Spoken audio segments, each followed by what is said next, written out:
합니다. 오늘 유가증권 시장 시총 3위 자리를 두고 LG에너지솔루션과 현대차의 치열한 자리 싸움이 나타나고 있습니다. LG에너지솔루션이 ESS 로봇에 대한 모멘텀 많으면서 오늘 장중에 시가총액 3위 자리를 다시금 탈환하는 데 성공을 했는데요. 현재 구간에는 현대차가 미국의 악재가 좀 거쳐지면서 이로 인해 1%가량의 상승력이 나오고 있고요. 다시금 3위로 치고 올라가는 모습이 나타나고 있습니다. 이렇게 3위 자리가 치열한데 2차 전지 관련된 기업들의 움직임이 독보적이라는 게 아무래도 순위의 변동성의 큰 이유겠죠. 하지만 이 배터리 3사의 실적은요, 그다지 좋지 않은 모습입니다. LG에너지솔루션이 실적 발표를 했는데 연간 영업이익 1조 3,400억 원으로 지금 나타났는데요. 보기에는 굉장히 잘 나온 것 같은데 보조금 덕분이었습니다. 미국의 보조금을 제외하게 됐을 때는 연간 3천억 원가량의 적자를 지금까지도 유지하고 있는 것으로 확인되고 있고요. 4분기 같은 경우에도 1,200억 원가량의 영업 손실이 나타났는데 보조금을 제외했을 때는 이 영업 손실의 규모가 급격하게 증가하고 있습니다. SK온 같은 경우에도요. 현재 구간 4년 연속 적자를 유지하고 있는 상황입니다. 연간 영업 손실이 1조에 가까운 것으로 현재 확인되고 있고 4분기만 보더라도 4천억 원 이상의 적자를 기록하고 있습니다. 미국 시장의 수요가 감소하고 있고 이로 인해 가동률과 보조금이 줄어들고 있다는 것. 여기에다가 모회사 SK이노베이션의 손실이 확대하고 있다는 것 또한 SK온에게는 좀 부담으로 작용할 수밖에 없습니다. 삼성 SDI의 지금 시장 예상치 역시나 그렇게 장밋빛은 아닙니다. 4분기 영업 손실 3천억 원대가량으로 추산되고 있고요. 전기차의 출하량이 감소하고 있고 지속적으로 나가야 되는 고정비에 대한 부담감이 실적을 하방으로 좀 더 누를 것이다라는 이야기 나오고 있습니다. 특히나 지금 ESS 시장을 2차 전지 기업들이 밀고 있는데 미국 공장 이슈로 인해서 ESS 부분에 적자가 나타날 건데 이를 조금 상쇄할 수 있는 게 소형 전지 부분이고요. 상대적으로 선방을 할 것으로 예상되고 있습니다. 3사들의 실적이 이렇게 지속적으로 힘든 이유는요. 역시나 미국 전기차 보조금에 의존했던 그 부분이 굉장히 컸기 때문에 보조금을 제외하고 난다면 실적에 대한 부담감 커질 수밖에 없고요. 완성차 글로벌 기업들이 전기차에 대한 투자를 지금 철회하고 있고 실제로 계약이 해지됐다, 축소됐다라는 소식도 많이 들려오고 있습니다. 이것 또한 부담이고요. 소비자들 역시나 전기차를 구매하는 수요가 둔화되고 있다는 것. 그리고 잘 나갈 줄 알고 공장을 세웠고 가동을 하는데 이 공장에 대한 고정 비용 역시나 기업들에게는 부담으로 작용할 수밖에 없습니다.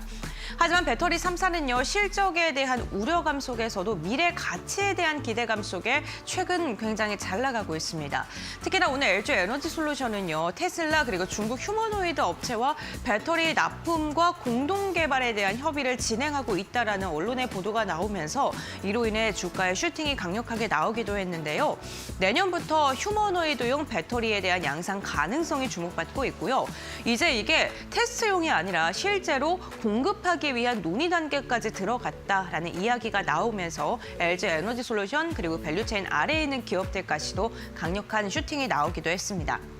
그렇다면 이렇게 테슬라와 중국 휴머노이드 업체와 이야기를 하고 있다는 것에 시장이 왜 이렇게 크게 반응하고 있을까요? 휴머노이드는요, 배터리 공간이 굉장히 적습니다. 그렇기 때문에 고에너지와 고출력이 필수적으로 필요한데 중국의 기술력으로는 아직은 좀 무리라고 합니다. 우리나라의 배터리 기술력이 중국보다 한 1년에서 2년가량 앞서 있는 상황이라고 하고요. 그런데 이 로봇에 들어갈 수 있는 배터리를 만들 수 있는 나라가 극히 적고 우리나라가 거의 유일하다라는 분석까지도 나오고 있습니다. 그렇다면 왜 우리나라만 가능할까요? 월요일에 제가 말씀드렸었는데 이 로봇의 배터리를 탑재할 수 있는 공간이요. 팔이나 다리는 불가능하겠죠. 머리도 불가능하고요. 그래서 몸통인데 흉곽의 부피가 굉장히 작습니다. 여기 안에 들어가야 되는 거고 관절이나 AI 연산까지도 구동이 돼야 되기 때문에 배터리의 사용량이 굉장히 큽니다. 그렇기 때문에 출력 자체도 굉장히 잘 돼야 되는 건데요. 중국의 LFP 배터리는 이런 걸 다 감당할 수 있을 정도의 에너지 밀도가 되지 않는다는 게 가장 큰 이유입니다. 그래서 이렇게 로봇에 사용되는 배터리는요. 굉장히 높은 기술력이 필요한데 울트라 하이니켈 3원계라던가 46 시리즈 원통형 배터리이고요. 이걸 양산할 수 있는 기업이 LG에너지솔루션과 삼성 SDI 이 두 곳밖에 지금은 가능하지 않다라는 게 시장의 뷰이기도 합니다. 있습니다. 다음 장 통해서 한번 확인해 보시죠. LG 에너지솔루션과 삼성 SDI는 그렇다면 어떠한 밸류체인 구조를 갖고 있을까요? 당연히 아래에 있는 기업들도 주목을 해봐야 되겠죠. LG 에너지솔루션 양극재 LNF 전해액은 엔캠이고요. 분리막 기업은 도레이 챔단 소재와 함께하고 있고요. 삼성 SDI 같은 경우 에코프로비엠 그리고 솔브레인, WCP와 함께합니다. 지금 보시는 것처럼 지금 말씀드렸던 기업들 오늘 시장에서도 강력한 시세를 분출하고 있고요. 만약에 어떠한 기업이 계약을 체결했다는 소식이 전해졌을 때 밸류체인에 있는 기업들까지 함께 움직일 가능성이 굉장히 크다는 점 기억하시면서 이 부분 좀 체크해 보시면 좋을 것 같습니다. 이렇게 휴머노이드 로봇 관련된 기업들이 결국에는 궁극적으로 가야 되는 배터리 부분은요. 전고체라고 보시면 좋을 것 같습니다. 내년에 산업용 휴머노이드가 양산이 되고요. 30년에는 상용화될 가능성이 있죠. 현대차도 그렇고요. 그리고 테슬라 역시나 마찬가지입니다. 그리고 40년대는요. 수억 원대가 보급이 된다 그러고 일론 머스크는 앞으로는 사람보다 로봇이 더 많아지는 세상이 올 것이다라고 이야기를 하기도 했습니다. 그런데 지금 상용화에 있어서 가장 좀 병목으로 작용하는 게 배터리의 지속 시간이 굉장히 협소하다라는 겁니다.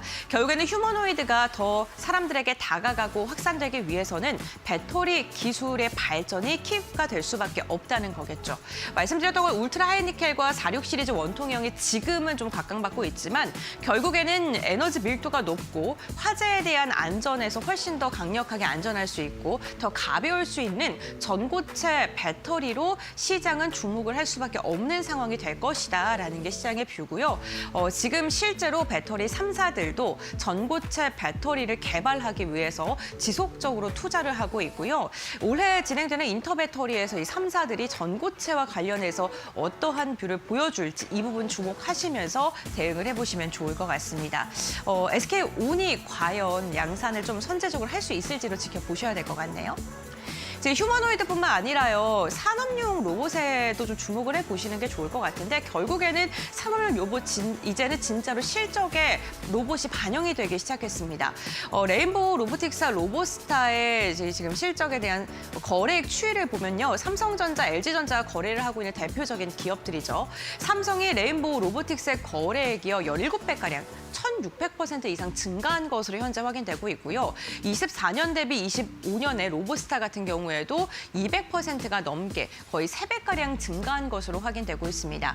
지금 이 사진은요. 레인보우 로보틱스의 협동 로봇 사진인데요. 이러한 협동 로봇들이 공장에 직접 투입이 되고 이게 실질적으로 기업들의 실적에도 찍히고 있는 상황이 나타나고 있다는 거고요. 단순히 연구 개발을 넘어서 현장에 직접적으로 상용화가 되고 있고 반도체 가전 공장에 대규모로도 투입되고 있다고 하고요. 어제 우리나라에서 현재 중대재해법에 굉장히 엄격한 지금 상황이기 때문에 로봇 산업, 특히나 산업용 로봇도 지속적으로 시장이 확대될 수밖에 없는 구간이라고 합니다. 현재 생산에 대한 투자가 지속적으로 나타나고 있는 만큼 이게 실적이 점프업 될 수 있는 구간도 이제는 얼마 남지 않았다라는 뷰가 많네요. 이렇게 로봇 관련된 기대감 속에 LG 에너지솔루션이 유가증권 시장에서 시총 3위 각축전을 벌이고 있다면 코스닥 같은 경우 시총 1위 경쟁 중입니다. 알테오젠과 에코프로 BM의 시총 격차가 이제는 1조 미만으로 줄어들었습니다. 올해 들어서 에코프로 BM이 기하급수적으로 주가에 탄력이 나오고 있기 때문이고요. 역시나 휴머노이드, 배터리 관련된 기대감, 여기에 코스닥 150 헬스별 자금 유입에 대한 기대감까지 나타나면서 에코프로비움이 앞으로 추가 상승 가능성이 더 점쳐지고 있는 상황입니다. 또한 알테오젠이 코스피로 이정 상장하게 된다면 시가총액 1위라는 그런 상징적인 이슈를 가지고 2차 전지 그 로봇 관련 기업들이 더 잘 갈 수 있고요. 지금 로봇에서 가장 선두적으로 움직이는 게 레인보우 로보틱스고 현재 시총 4위까지 올라온 상황이죠. 다음 시총 1위 코스닥에선 누가 될지도 궁금해집니다.